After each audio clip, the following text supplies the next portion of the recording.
Hi guys, good morning. Ako'y bantay din sa tindahan ngayon.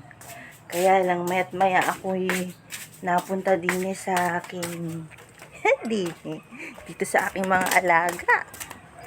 At lagi ko silang tinitignan dahil ay baka pera na maging bato pa pag may casualty.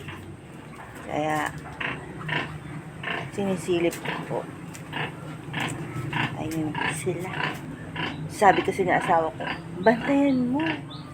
Baka may madaganan. Ayan, ayun o.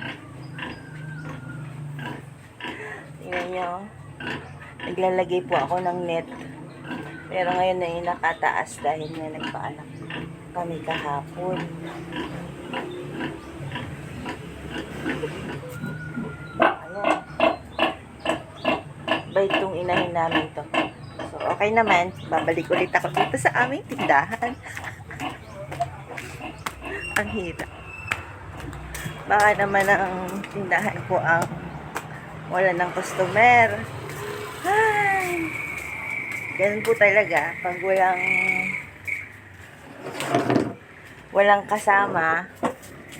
Kasi nangihinayang po ako. Yung kikitain ko na, ibabayad ko pa sa kasama ko. Kaya, kaya yan. Kakayanin na lang. Ayan po ang aking munting tindahan na binabantayan.